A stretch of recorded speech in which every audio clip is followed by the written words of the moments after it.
Hey guys, what's going on? Corey from designsbyifr.com. Hopefully you all enjoy this video. Today is progress one of our dual ITX spaceship custom PC. A quick shout out to the sponsors. We've got G-Skill on board, we've got M-Wave supplying the CPUs, we've got Thermaltake, and we have MSI. So I hope you all enjoy. And guys, if you have not hit that like button or subscribe button yet, then I don't know what you were doing. So if you do enjoy builds like these and appreciate the time that goes into them, feel free to leave a comment down below, hit that like button and subscribe. So let's get into the video. Starting things off, we are cutting into some steel rods to create the framework of the PC build. We want to make this nice and sturdy, so we're trying to keep the frame as one piece, cutting out separate sections so we can bend it into shape and then filing it down so there is no rough pieces. I'm also sticky taping everything in place so I have a rough idea of how long I need to make my cuts and I can build off of that. Now all of these cuts that I do will be spot welded together first,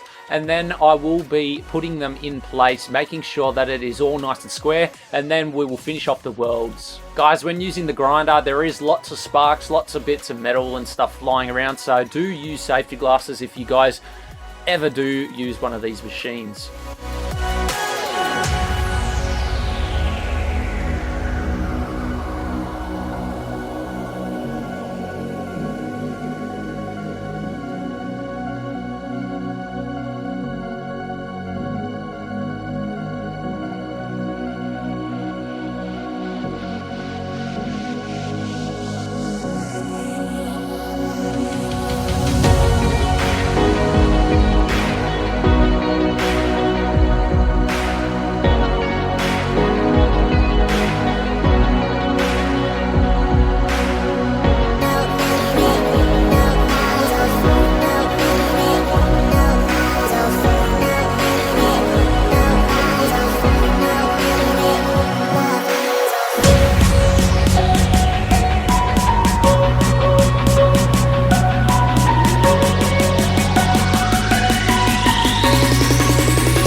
So I've got the two ends looking good, they're all nicely shaped up. We've also got the two bottom rails all shaped up, so I'm going to be taping these on so I can build the rest of the panels off of that. Now I do have to build this big enough to fit two ITX systems in there, which will be fully liquid cooled, and I will actually have some actuators in this build which will make the wings rise sort of like a Lamborghini door, so you can view the inside and view the components. I'm also going to go for a similar design as the TIE Fighter with the power supply going in underneath on a slider draw sort of tray that I'm going to create later on. This will be done in two sections, with the power supply being housed down the bottom with the radiators, and in that middle section, which you can see me taping up now, will house a custom motherboard tray which I will be making with the two motherboards and the graphics cards lying down.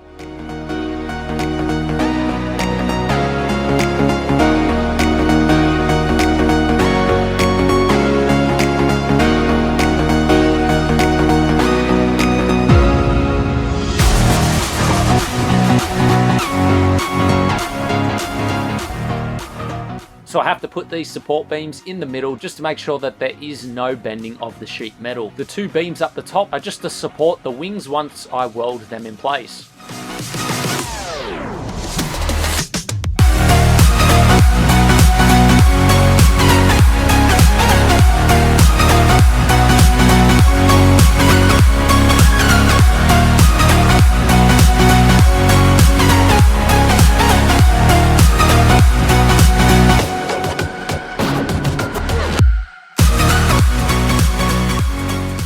As you can see guys, I do have the wings done. I've just got them supported by a couple of boxes at the moment until they do get spot welded, and they are looking really nice going out to the side. I'm also going to be using some pipes and stuff like that underneath to create some sort of guns and some thruster looking objects coming out of the back of the ship. Now, a lot of this design is actually done from my head, but I do have a picture to reference to also.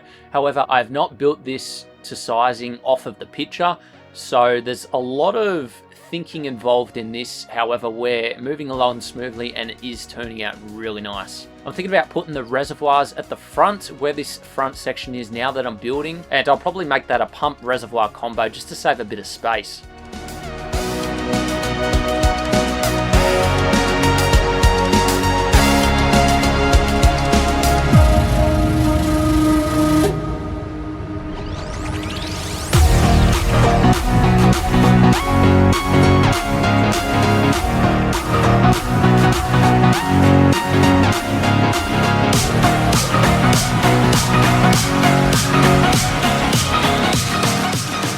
So I've got the bottom sections which I'm putting in now. This will have the draw sliders welded to them, and then the power supply will be able to come in and out. Last time I actually used a brick vent to put the power supplies on and mount them to, so I'll probably do the same thing there.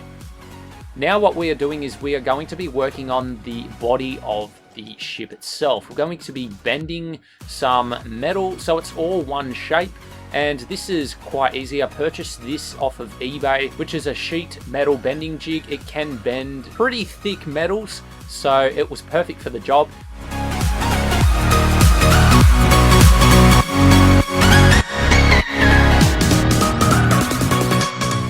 And now that we've got all of the spot welding and welding done, we're grinding off those sections that are sticking out so that our sheet metal can sit nice and flush on the framework. Time to create the motherboard tray. We're just cutting out some sheet metal as well. This is 2mm thick aluminium, and obviously I do have a metal cutting jigsaw blade on the jigsaw, so it makes it nice and easy to cut out. I was so sure of our love.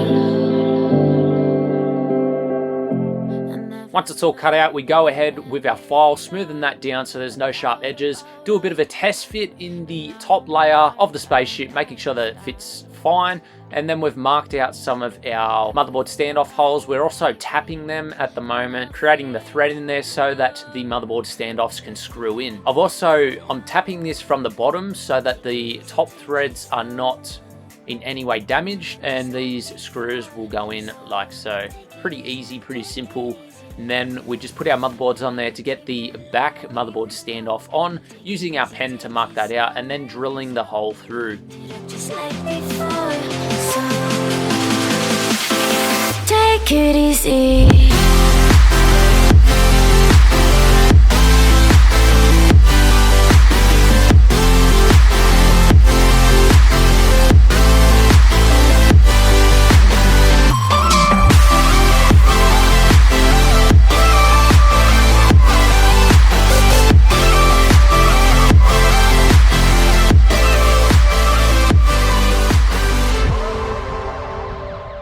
On to creating some holes for our fans and radiators. We want the flow to be nice. We're going to put the radiators down the bottom section because we need to keep that top section nice and thin. So we're using our tape to make the circle for the holes because they were roughly the same size as our fans. So we've already pre-drilled all of our screw holes. They line up nice and perfect. We've got these holes here. Using the drill to create a hole within the circle, we used our jigsaw to actually start the cut, and then we're using our Dremel to get a nice finer cut around to cut out the circle. This is where the Dremel comes in really handy. We couldn't get the jigsaw all the way around because of those bent up sections, so it wasn't fitting nice and smooth. A bit of a test fit with our fans. They fit nicely, and then we file the rest down to make the edges nice and smooth. Take it easy, take it slow, take it slow. Ended up just like before, so take it easy. Now it is time to mark out our I/O section of our motherboard. Using a pen, we mark that out, then we use the Dremel to cut out that section so that our I/O fits in nice.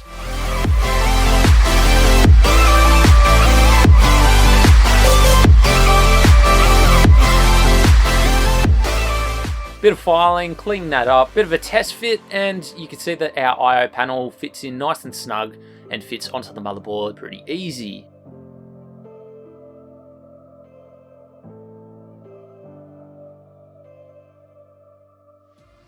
Now what we have to do is we are going to be using riser cables to mount our GPUs on the inside, so we want them laying down. The only problem is the floor is metal, so we're creating some brackets to hold our GPUs in place and so that the GPUs are not laying on the metal, otherwise they would short circuit. A bit of acrylic is perfect for this. We've just cut this out and it's exactly the same size as the back of the GPU, but we've made some slots in there so that the GPU won't move at all once it's in place. So these little tabs will be used to keep the GPU in place. We're just using some acrylic weld solution to glue them in place. Guys, I hope you all enjoyed Progress 1. If you did, please like and subscribe. Check out more videos on the channel. We have a large range of videos, lots of custom PCs, reviews, tutorials, and much, much more. Hope you all enjoyed. Leave a comment down below. And don't forget to visit our website, brand new up and running, guys, www.designsparifr.com. Check it out, guys. Leave some feedback down below, and we'll see you all in the next one.